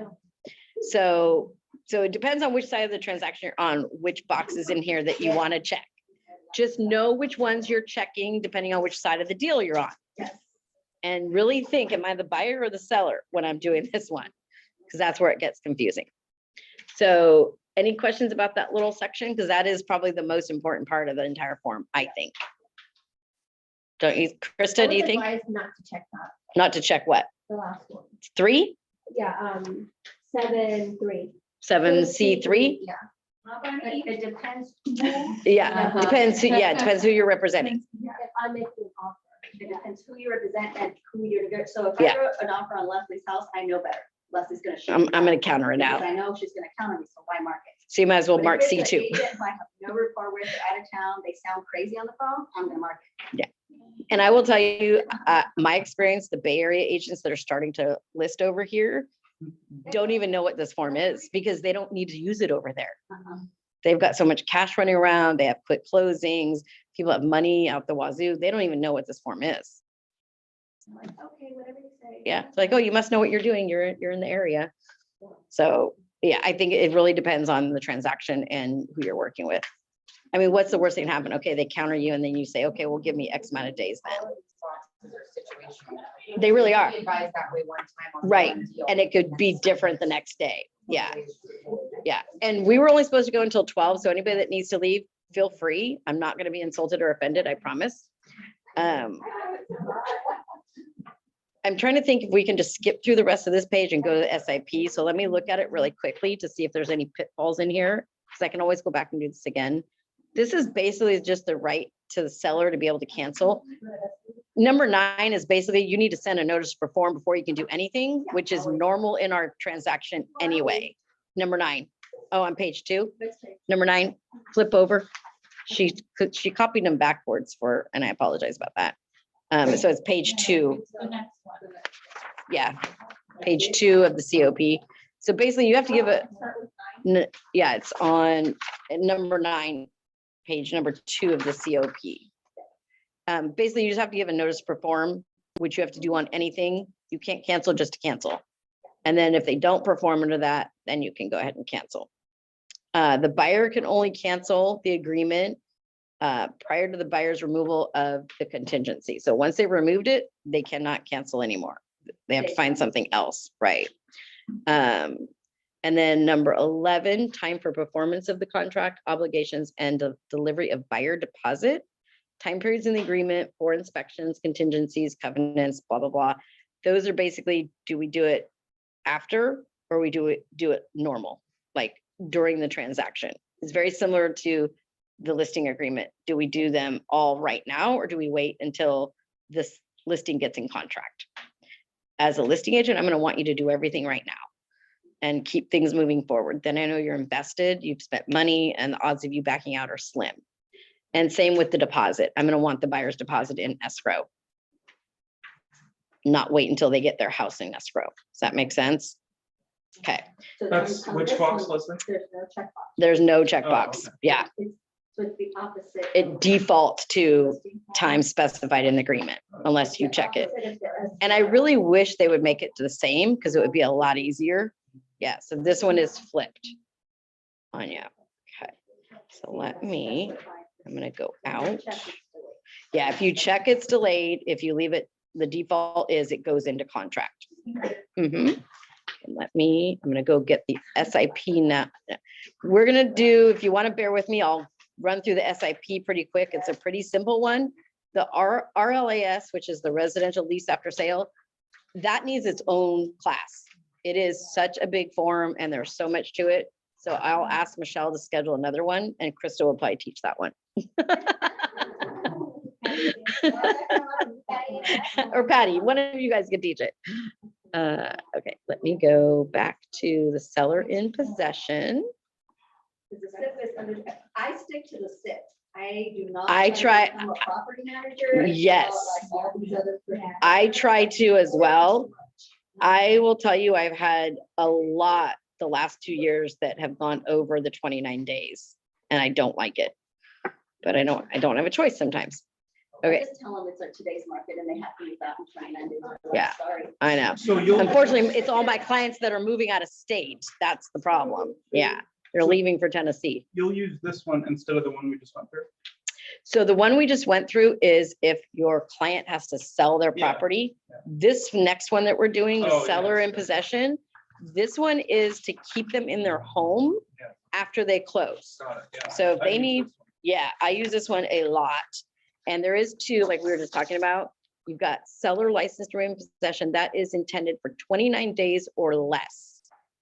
If you go 30 days or more, then you have to go to the residential lease after sale, which most of us don't like. And I will tell you that most lenders will only allow 60 days to do the rent back.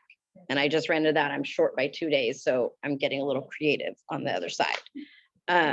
So this particular form, I always bring to my listing presentation as well and say, this is what's going to protect you from, having that transition time. So you're not stressed moving, you're not stressed packing the week that you got to move, and you can have a little bit of breathing room. And I will say pretty much 100% of the time, these are used in normal forms now. The buyers aren't like as scared of it. I don't know about you guys. I'm starting to see buyers agents asking me for deposits now. I used to never see that. I had one that wanted a $15,000 deposit. I'm like, well, you're out of your mind. That's because of that news that went national, Yes, where the squatters. where the sellers squatted, and because that became national news, the buzz. and Yes. all that. Yes, I've had two. One wanted 5,000, one wanted 15. I'm like, no, No, 15,000? $15,000. Yes. Elk Grove. It was in Elk Grove. It was nuts. Original owners, beautiful home. Yeah, I just went, no. We had 9 offers. I was like, no. Yeah. I did 1,000 on one of mine. And the reason I don't like one of them on the listing side is by the time you get there, it's very subjective because everybody has to agree. Okay, this is the amount that's being deducted. Oh, this wasn't here. The marks on the walls weren't there. It's very subjective. And by that time, everybody's like ready to get done and moved. And then you have to deal with this. And then it makes, if you had a great transaction, your client wrote you a great review, guess what? That will be the thing they remember is if they had an issue. And I had somebody who wanted to keep $300 out of $1,000 deposit. That's when you should write a check. That's when you write a check. Go Yes, away. yes, yes. And I did write the check because I still wanted happy clients. So, so the seller in possession form is typically used up front. If you try to use this on a listing agent after you're in contract, they're going to say no. Or they've got the leverage to say, well, yeah, but I want $100 a day, or you're at their mercy. So always do this up front in your transactions, whether you're including it with your offer. I actually will include this in my offer if I know what they're looking for, or if I want to make it look competitive. I'll be like, hey, we'll give you up to X amount of days, no rent, no deposit, however I need to structure it. So if you can't get a hold of the listing agent, which is happening a lot lately, do your best to try to use this to help your client's offer get accepted. But also know if they sign it, you're stuck with it too. So, but I try not to give the listing agent a reason to counter me, because then they might multiple counter and then we're in a different bucket. So, so this is an addendum to the purchase agreement, or if you're listing, you can do it as part of a seller counter offer. You could also include it if you're in counters as a buyer counter offer. You can include it with that too. So that's why those boxes are up there for you to check. Okay. And obviously you fill out the address, buyer and seller. So remember, this is for 29 days or less. And this is not a rental agreement. Some agents think this is a rental agreement. It is specifically a license to remain in possession of the house. Okay. It doesn't follow any, local laws. Like if anything happens, you're going to small claims court, basically. So I think a lot of agents feel like this is a rental agreement, but it's not. Okay. So then in number 1, you see that? Yep. Your term. So you're granting the seller a license to remain in possession of the property, and then you fill in your number of calendar days after close of escrow or to a specific date. And I will say I usually use days, not date, because if we end up closing a little bit late, then I'm squishing my seller's occupancy time. If you use number of days, it starts the day after you close escrow. And a lot of agents are trying to now use the day you close. It is the day after you close escrow is day 1. So that's what you start on the calendar counting. So the maximum you can have in there is how many days? Yes. I've had some agents try 30, but you can't, then I got to go to the other form. And then the default is 6 p.m. You can put a time in there if you want. Most of us just leave the default to 6 p.m. I like 4, because then I go earlier just to make sure the sellers don't get crazy. Yeah, I always check mine too, to make sure. And it's Yeah. like the sun as well. So there's less light. Yeah, yeah. Okay.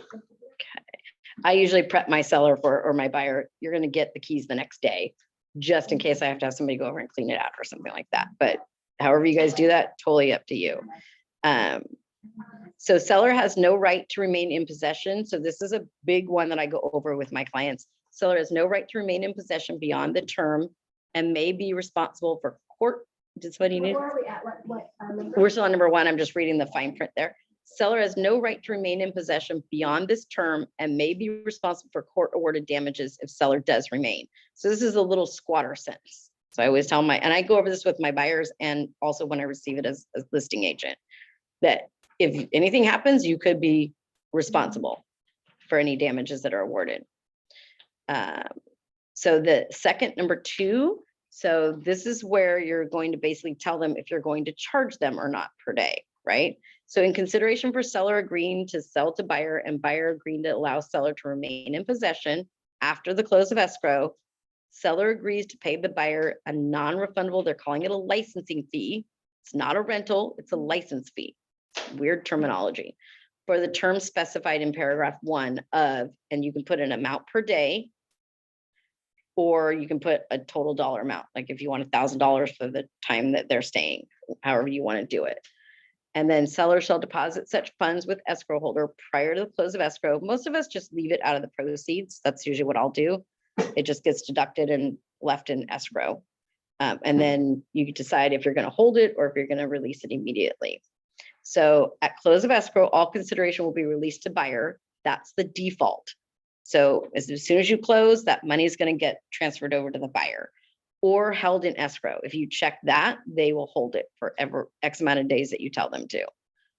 If seller vacates the property prior to the end of the term in paragraph 1, no portion of the consideration will be returned to the seller unless agreed in writing. That is we're not prorating anything, Mr. and Mrs. Seller. You're agreeing to $1,000 and the buyer's getting $1,000. I've had sellers feel like, but I got out 3 days early, I need to get some money back.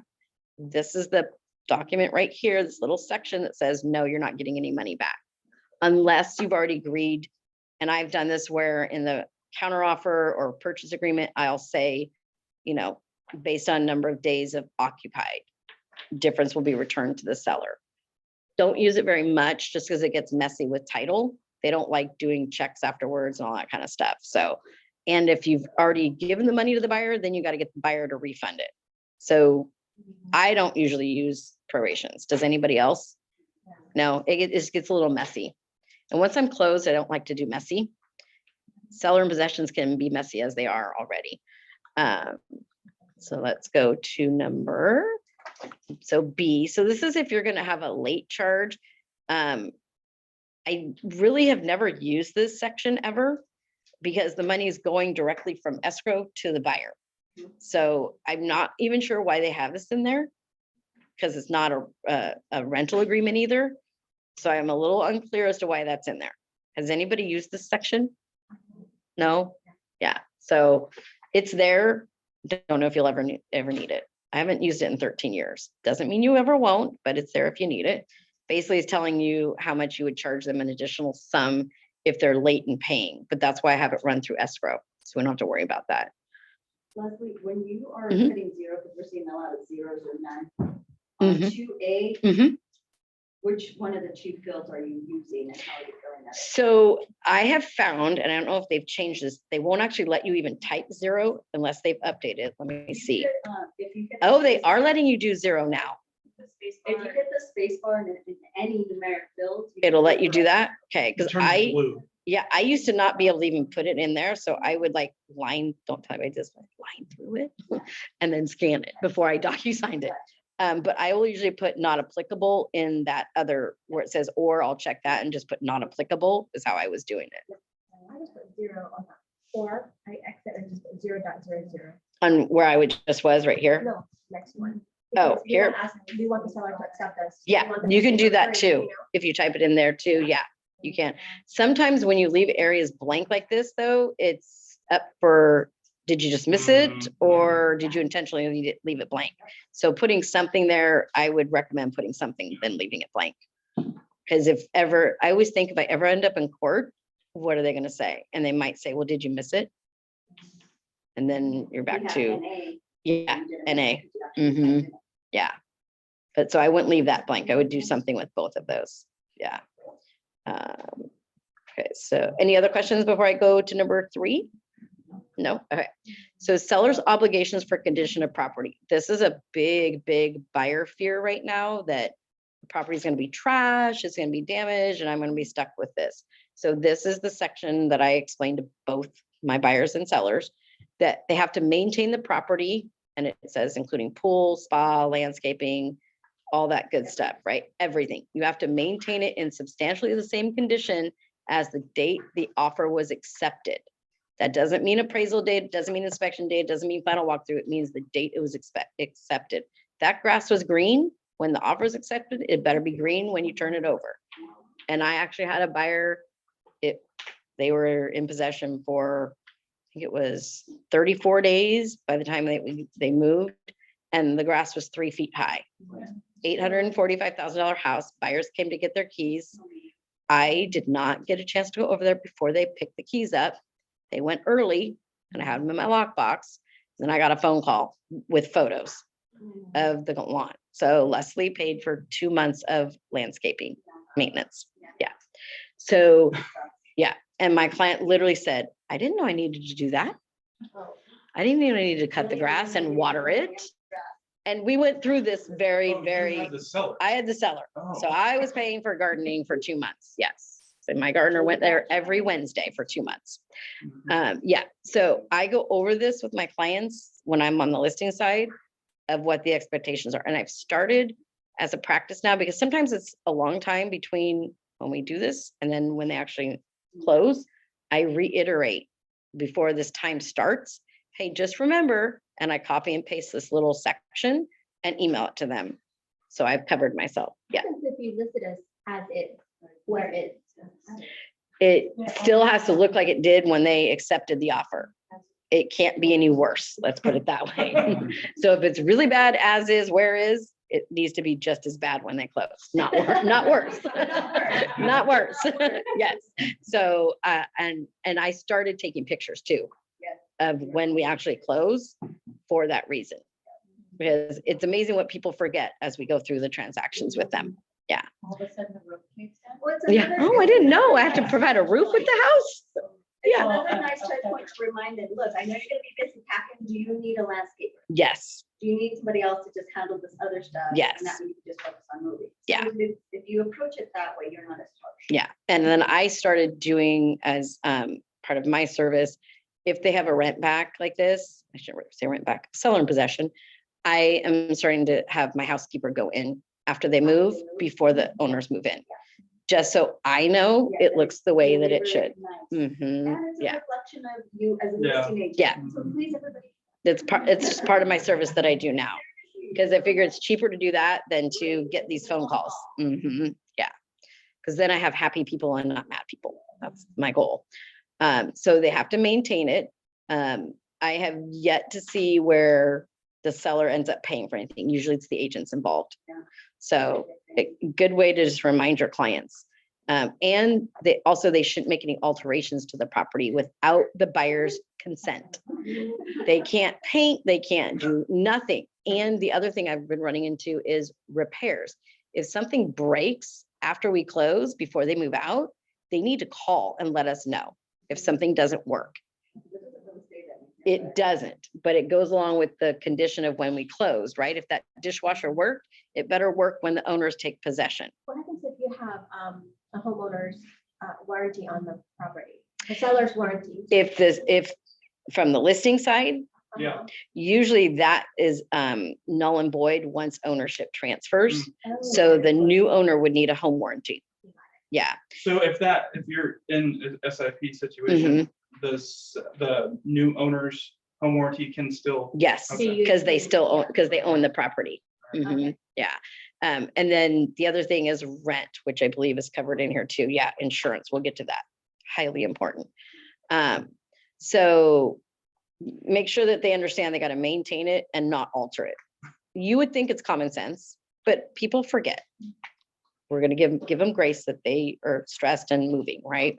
So it's just a good way, like Patty was saying, a good way to touch them and reiterate that.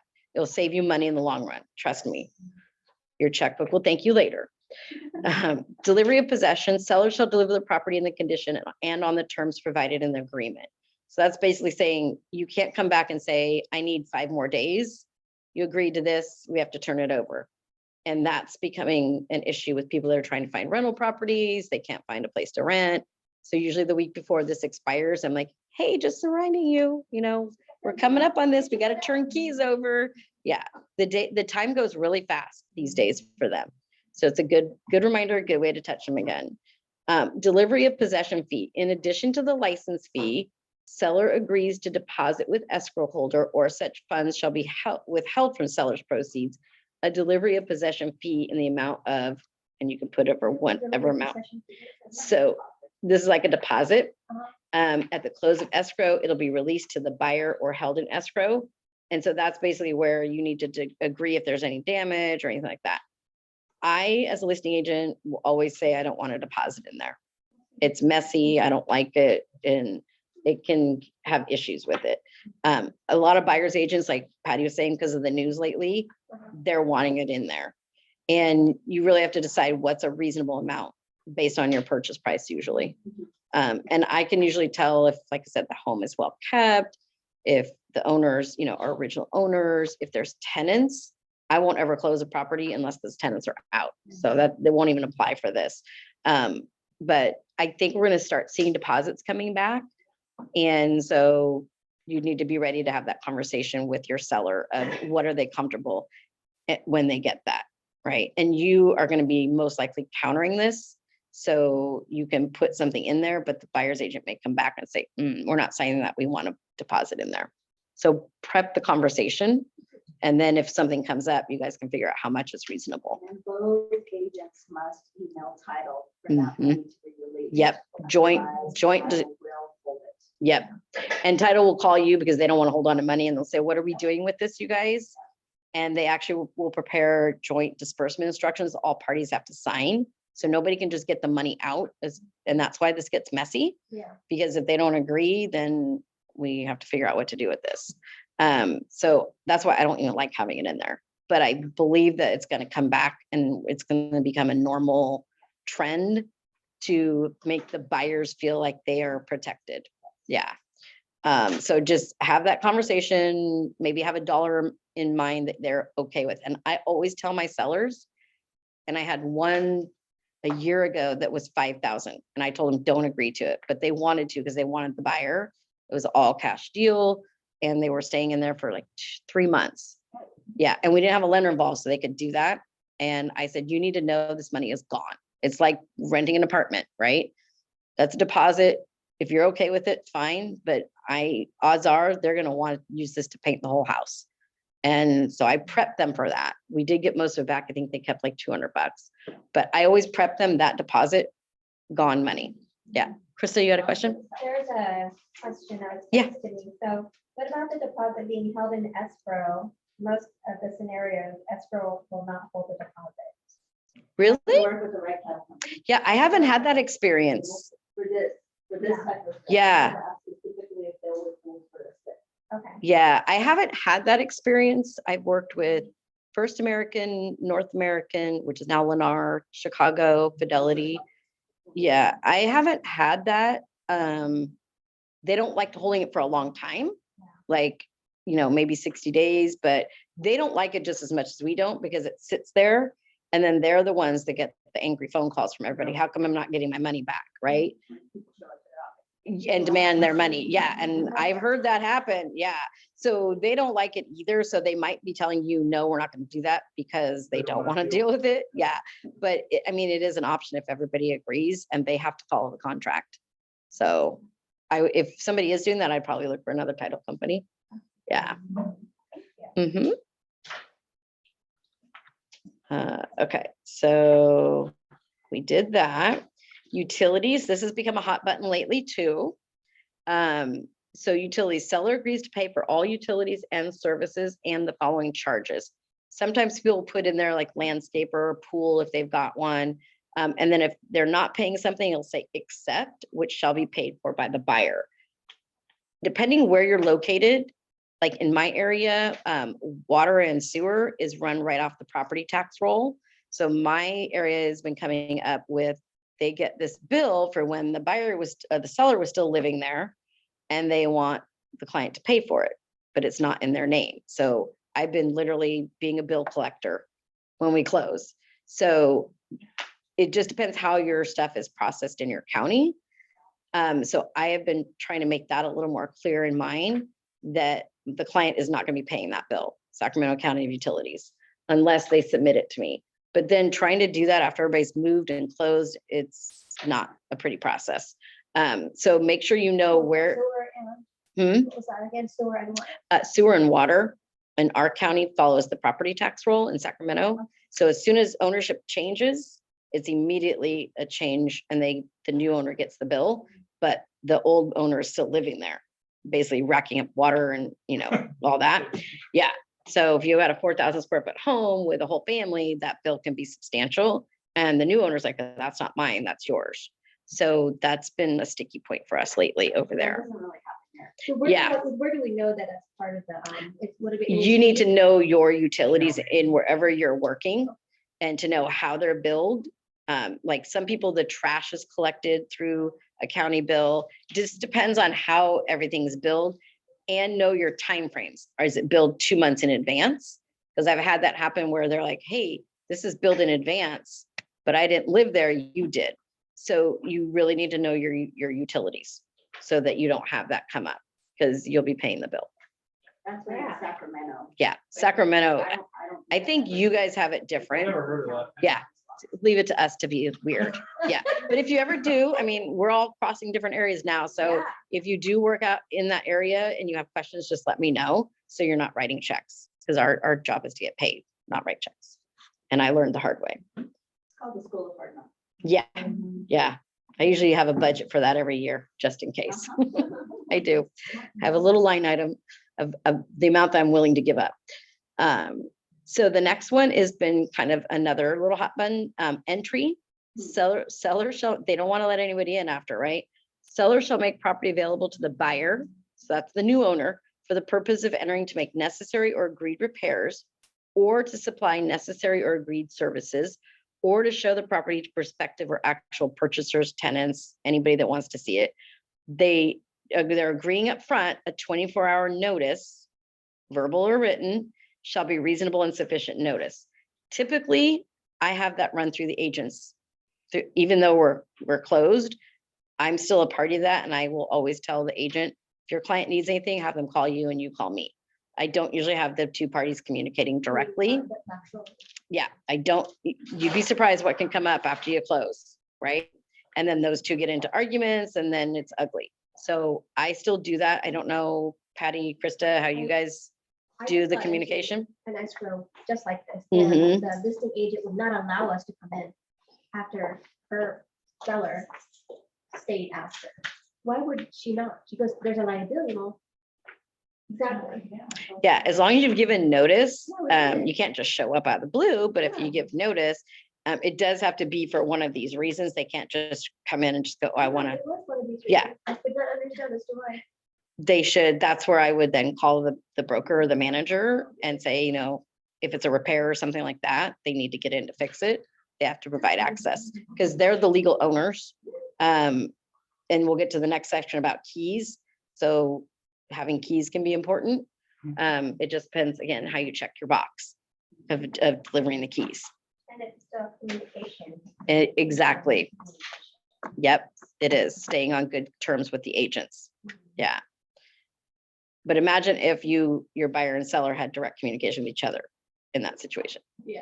That's why I usually tell everybody, we're still representing you over here. We're still party of this because we're not really done yet. So keys and other items included. Seller shall provide the keys and other items necessary to access the property as required in the agreement at close of escrow, or if checked at the end of the term of the seller license to remain in possession. So there's an option when you're writing your offer to figure out how you're going to change keys. And that is what is going to be followed. I typically don't pull keys until I'm doing possession transfer. And I don't usually give them to the new owner until they're going to have possession. That's just mine, because I don't want them just showing up out of the blue, feeling like they own the place and they can just show up whenever they want. You check the box. You check them. I check the box. When possession transfers, I will meet them. And then it's my way to give them their gift and, give them the house. So I use it as a touch point too. Some agents, like I have an agent right now that we just closed 2 weeks ago. We aren't getting possession for 2 more weeks and she's bugging me to get the key out of the lockbox because she wants to get her lockbox. So I'll pull it, but I'm not going to give it to my client. So, but you may make sure you know what you're checking when you write the offer. Okay. Other items included in the agreement shall be provided at the end of the term of the seller license to remain in possession. I don't know what other items are. Does anybody know what that would be? I mean, you get the house. So I don't know. I don't know what that little line is for. I've never referred to it before. Fridge, maybe? I don't know. I mean, if it's included already, it's included with the close. So I'm not quite sure. Yeah, it could be. Or maybe they agreed on other items somewhere. Could be, I don't know. Like a barbecue. Barbecue, patio furniture, yeah, maybe something like that. Yeah, food fryer, so Yeah. there. still needs to be there. Yeah, don't take it with you if you include it in the contract. Yeah. Yes. Shall remain. Yes. Yeah, and you know what I started doing too? I started putting it on my Avid that refrigerator stays with property, washer and dryer, when in the laundry room section, washer and dryer stays. Just so that they see it again, and they've all signed that. So I started doing that. I learned because I bought a washer and dryer for it. Yeah, so that's, Oh, darn. that's, yeah. Yes, yeah, I've learned a lot the hard way. This section, the assignment and subletting, they cannot sublet or lease out the property. They're the only ones that can occupy that. And that's enforced until they transfer possession over. The next section, insurance, super important. Super important, get renter's insurance. And I tell my sellers that, and you'll get pushback. I don't want to spend that money. It's a couple $100 a year. You cancel it and they will prorate the time that you actually had it in force. So by the time they're done, they're maybe paying $30 for it. It protects them for liability. If somebody slips, trips and falls at the property and there's a lawsuit, they have coverage. If their property is stolen, they have coverage. I didn't have one, but somebody in my old office had one where the old owner was renting back is what we call it, staying in the property. The washing machine overflowed and it was her fault because she left it running and left the door open and ruined the wood floor. Her renter's insurance covered that because it was her fault. If she didn't have that, she would have been paying $12,000 for a wood floor because it went out and you can't match it. So it went the whole kitchen, family room, laundry room. Do you have a big company for that? I usually tell everybody, whoever they have had their homeowner's insurance, because they're going to cancel their homeowner's insurance. And at the same time they cancel it, get their renter's policy issued. Just for, and they'll always say you have to do it for 12 months and then you just cancel it when they move out of the property. Best 30 or $50 you could spend. And I usually tell them get probably 250 or 500,000 liability, just in case. I mean, you never know, especially if there's a pool involved, you never know. But they're going to be looking to the buyer. If they're occupying it and it was the buyer's fault, they're going to say, Mr. and Miss, or seller, you have to pay for this if they're in the property still. So I, as a listing agent, will always ask for a copy of that deck page before we close escrow. And if you guys are buyer's agents, highly encourage your client to do that. You can't force them to, but I, as a listing agent, want it. So I'm gonna ask for a copy of the declaration page showing that that property has renters and insurance on it. And I write that in. Mhm. I have too. Like on other terms, I usually put it on other terms, that they provide a copy of the insurance deck page prior to close of escrow. Because if they don't do it before then, they're not gonna probably do it. Okay, so that's what I use for the other terms and conditions. Before, on that number 10 was that for seller to provide the house, to clean the house professionally. Yeah, you can put that in there too. A lot of times and I'll usually do this, I'll say, because I'm the seller's agent at that point, I would say listing agent to provide professional house cleaning before owners take occupancy. Yeah, so you can put that in the other two. Yep, so that's the end of that form. Any questions on this one? Again, a super important form, and if you miss some boxes, it's gonna burn you. Don't learn the hard way like I have. Yes, yeah, That's how you Yeah. learn. You learn that. yes, you never forget. Yeah. Not forget. Yeah, so the residential lease after sale is there. Again, that needs its own, it's huge. It's the rest of these. So that needs its own class. Yeah. Yeah. Mhm. If we're doing the SIP. Yeah. We need the bedrock form. Because it looks like you do. I think you do. So coming from Elk Grove, we never did. Yeah. Over in our brokerage here, I have heard it's a requirement. That our brokerage here requires a lot of stuff and And I love you, Cheryl, wherever you are. We had the most nitpicker compliance lady. She was amazing though. Like she saved our butts a lot. She did not require a lot of stuff that this brokerage does, but usually the brokerage has had situations that have come up and that's why they require it. So I think it is. I will double check because I've done some and I haven't had it. And it hasn't gotten kicked. So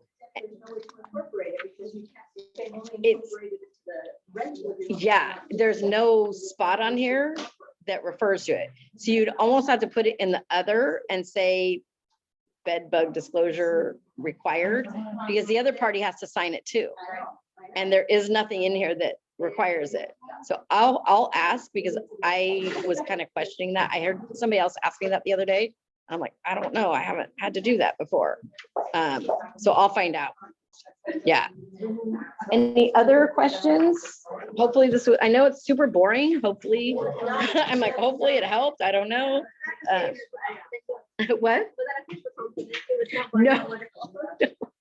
It was not a fish for homes. Forms are the most boring part of our job, but that's what they hire us for, right? Thank you for staying over. I appreciate it. And now that we have technology experience, this will be easy.